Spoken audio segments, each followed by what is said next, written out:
G'day, my name's Merrick, and I've got a whole heap of graphic equipment here and some techniques that I want to show you how to do.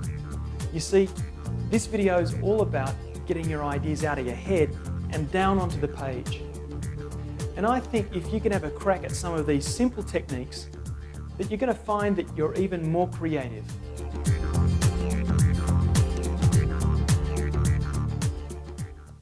Now with concept sketching, you want to work very quickly because this is what you do in the very first stage of the design process.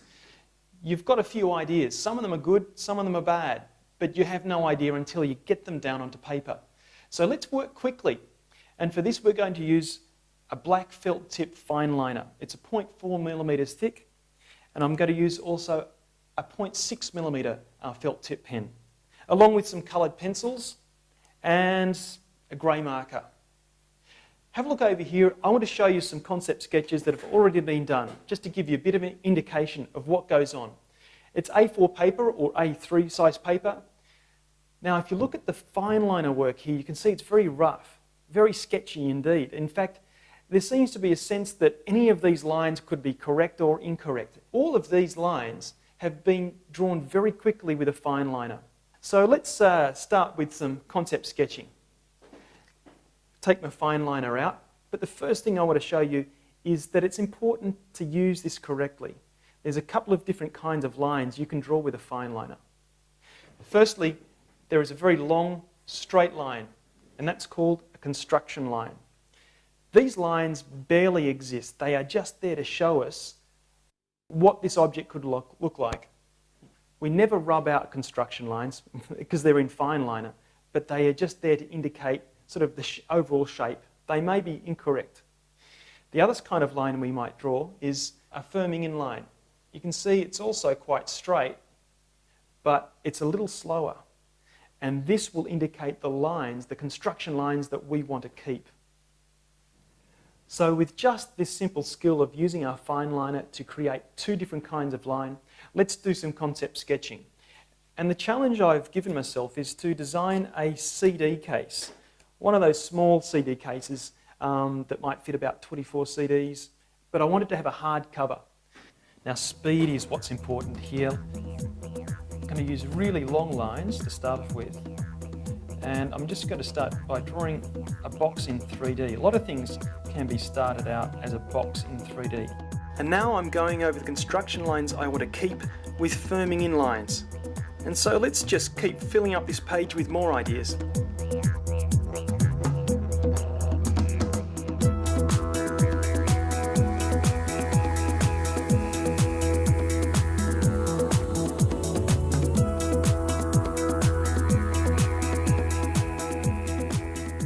Now I've got a whole heap of concepts here all around the outside. I've got something I've drawn in 3D or in perspective in the middle, and just a whole heap of ideas just filling up the rest of the page. It's at this stage here that you may want to start using your 0.6 fine liner or a sign pen, something a bit wider. And we're just going to fill up the very, very outline of this shape here. Once again, we're doing very long lines. It's about now that we start to think, how can we make this idea look even more realistic? And the answer is shade and colour. For that, we're going to use a Pantone grey marker and our coloured pencils. Now, when we're using coloured pencils, we really need to pack the colour on. So let's not muck around here. Can you see that I've almost gone over all the edges there? A little bit lighter on this side here, but I've worked diagonally from one side to the other. Now I'm going diagonally on the vertical surfaces, and I'm going to work vertically on the horizontal surface, on the top surface over here. And you'll see that actually helps it look like three separate surfaces.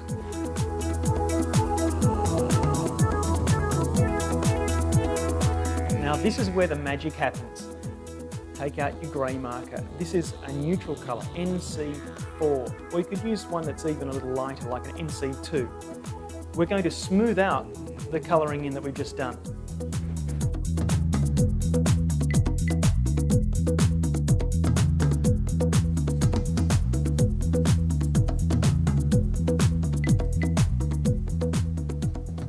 So that's what it takes to do concept sketches. It's all about working quickly. Just to recap, we're using a fine liner, not a pencil. Pencils you can rub lines out, and that means you might slow down the creative process. Fine liners, we can use them for construction lines and for firming in lines. The Outline 210, which is a 0.6mm fine liner, can give us the outlines that we want as well. The coloured pencils work in our favour to give us some clarity to our design and lift the whole thing, and we can use our grey marker to start smoothing that out and give it a bit more professional look.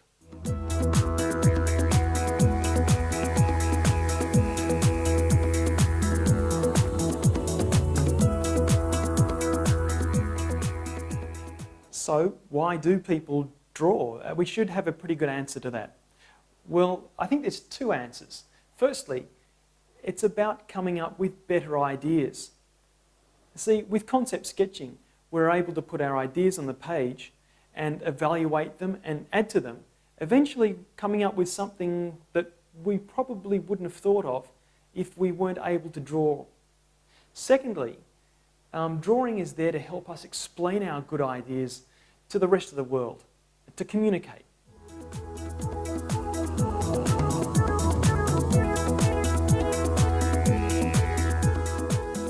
Now I've just snuck in something called rendering there. That's all about applying colour to objects and shade to make them look realistic. Some people call that colouring in, but let's call it rendering for now.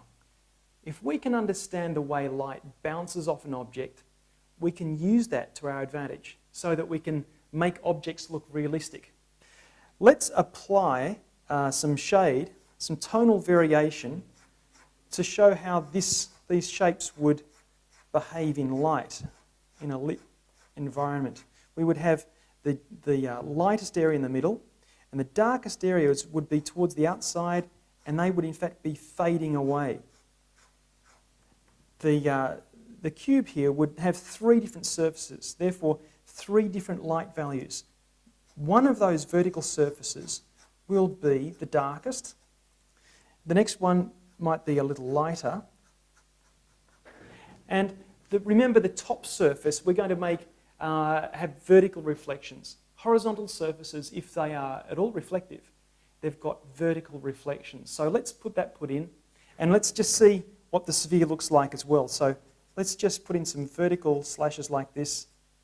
And then for the sphere, we're going to have the lightest area up near the top, and it's going to progressively get darker and darker. Now that may not look entirely realistic at this stage, but if you can understand those principles, then you're a long way in going towards being able to render with all sorts of other equipment such as pastels. Let's have a look at those. Pastels these ones are made of chalk and they're fairly messy and soft, so we need to be careful. We can see that they can be applied to paper really effectively. I'm using paper towel here. Let's start by applying some grey marker with a ruler because it's going to make it fast and fairly clean edged. I'm working on the sides of the cylinder, and now we need to apply the pastel chalk also on the sides, but this time as well with a ruler. And I'm making it lighter as I go towards the centre of that cylinder. Now don't forget, we need to do this on both sides. An eraser can clean things up and make things look reflective. Now let's work on the shadow of the cube and the sphere, just applying grey marker to the darkest parts of those, and that'll provide a bit of a foundation.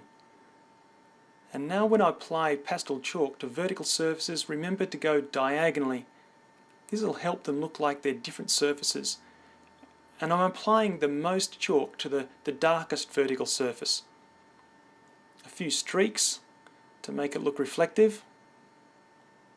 And on the sphere, I'm just simply going around in circles and leaving a white spot up the top. Now let's clean that up, firstly with my Outline 210 and also with an eraser to clean up that mess we've made. And I'm applying some dark black lines which help it really stand out. I'm using an Outline 90. Carefully with a liquid paper pen, I'm applying white lines to the 3 corners which are facing us on the cube, and this will help it look more reflective and more realistic. But of course have to be very careful. Even the cylinder gets some treatment. If you can get those under your belt and understand the way light works on an object, you're going to do a whole lot better explaining your shapes and your designs to someone else. Hands-on drawing